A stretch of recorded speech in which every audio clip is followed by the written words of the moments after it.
This is the Hiboy S2 Pro electric scooter, and I wanted to spend some time in this video to share with you my honest review. What's up YouTube? Welcome back to DIY Reed. My name is Reed, and if you're new to my channel, please consider subscribing. This is yet another electric scooter. It's the Hiboy S2 Pro.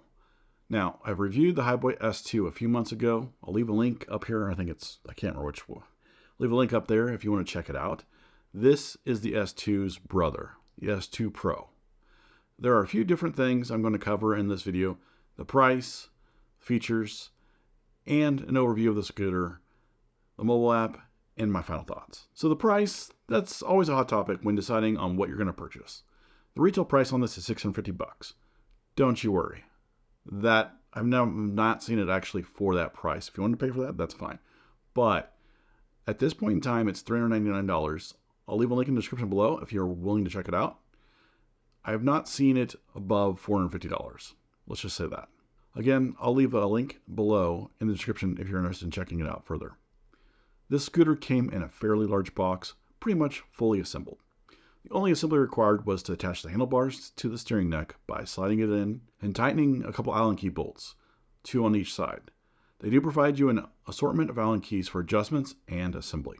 As far as the features and overview of this scooter, you get a 500-watt electric motor that allows for speeds up to 19 miles per hour and has a 25-mile range with a high-capacity 36-volt, 11.6 amp-hour battery.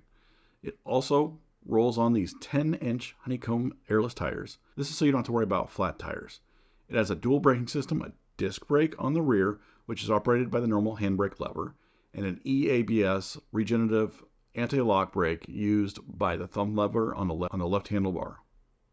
My preference on which is easier to use is the regenerative brake, as it's a lot smoother and less aggressive. I'm here to tell you, the rear brake, it's a little bit sensitive on the disc brake. While the scooter doesn't have a full suspension, it does have an adjustable dual rear suspension. This helps for a smoother ride. As far as being seen on the road, it has reflectors on the front forks and the rear swing arm. And if that's not enough, which probably not enough, it has a headlight and a rear brake light, as well as looks like underglow lights or neon lights back in the day. The rear brake light flashes when you're slowing down using the brake. This helps alert anyone behind you that you're slowing down or stopping. To enable the lights, once the power is turned on, you just simply tap the power button once and boom, you have lights. Let there be light. This scooter has 2 speed modes and cruise control. While both can be enabled based on the smartphone app, but it also can be enabled by the power button. To switch between the 2 speed modes, once the scooter is on, you'll want to double tap the power button, and this will toggle between sport mode on and off. And I can't remember what the other mode is called, but it just toggles the sport mode on and off. You can tell by the red S on the actual control if that's in sports mode. Now, if it's not in sports mode, it's not a red S. I think it's yellow. With sport mode off in the scooter will accelerate a little bit more moderately and lowers the top speed to about 13 miles per hour. So it might be easier for someone to kind of get into riding the scooter in the non-sport mode. And then once you're comfortable, yeah, have at it. Let's go ahead and speed and cruise around the neighborhood. Double tap that power button again, and it'll go back to the sport mode. Now, for the cruise control, if you triple tap the power button while it's on, it'll beep at you, letting you know that cruise control is enabled. Now, to get cruise control to work, you're gonna have to maintain a certain speed or whatever speed you want to set cruise at for 3 to 5 seconds, and once it's enabled, you can let go of that throttle. Now, to get out of it, don't panic. Just don't panic. You're gonna go ahead and flick that throttle, or you can go ahead and hit the brake, and it'll turn off the cruise control. Now, this scooter is easy to fold up. You'll want to unlatch the steering neck, and then they'll allow you to fold the handlebars down, and then you'll latch the handlebars with the hook on the little bracket on the little fender, the little hook. You're gonna hook the steering column to the bracket on the rear fender. Now you can carry it where you need to with ease. Let's go ahead and quickly go outside and talk about the mobile app and show the features on that. I know you want to get into that because this will show you a lot more things that this thing can do. All right, so to get into the app, you just open up the app and it's going to pull down the Bluetooth items. The actual scooter has to be turned on for it to connect to it. So right now you can see Hiboy, and we're confirmed there. And we are connected to the scooter itself. Now you could use this as a speedometer if you wanted to, as well as kind of switching through sport mode and standard mode and whatnot. But as you can see here, you have a display of your battery life, a percentage. Right now we're connected. We can lock the scooter if we wanted to. We can turn the lights on and off. We can go into settings. We'll go in there in a second. Sport mode's on. Turn it on to, I guess it's called slow mode, C mode. But between the modes there, turn on and off cruise control. We can see the details of our scooter. So when we're driving it, we can see the miles per hour, the battery voltage that's going through it, the current, I guess the battery voltage, and then the current that's going through it, the motor power at the time with watts, and the temperature of the controller. So in the settings area, you can it looks like you can turn cruise control on and off here.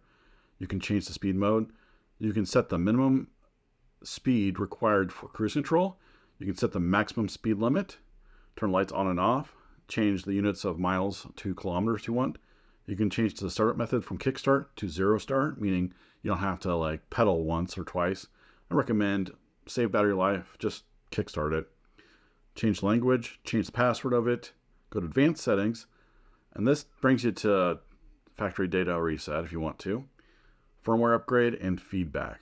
Here are my final thoughts. If you're looking for a budget-friendly scooter below $500 that's fun to ride around in the neighborhood or through the town, this scooter is to be considered. With its 500 watt motor and 19 mile per hour top speed, it helps propel you up most hills at a decent pace. It's 25 miles of fun, for sure. I like the capability of being able to use the electric brake to help for a smoother braking experience, as well as the disc brake if I need a little bit more aggressive braking experience. This is nice to have when needed, but in most situations, you're going to probably use the electric brake.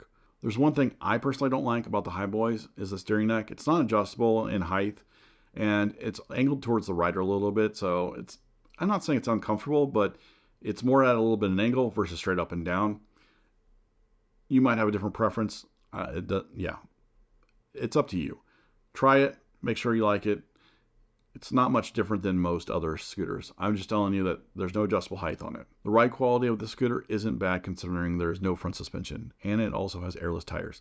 Honeycomb tires and dual rear shocks help dampen some of the rougher roads. Being able to use the mobile app to customize acceleration and braking speed is nice to have and allows you to fine-tune how the scooter rides for you, and you can fine-tune it to your riding style. So if it's an aggressive style, or if it's a careful style, or if you're a newbie, you can fine-tune this so that way it rides the way you want it to ride. If you found this video helpful, please leave me a like and feel free to ask any questions in the comment section down below. If you're new to my channel, consider subscribing for more tech reviews, home automation, and home and automotive how-to videos. Thanks for watching, and I will see you next time.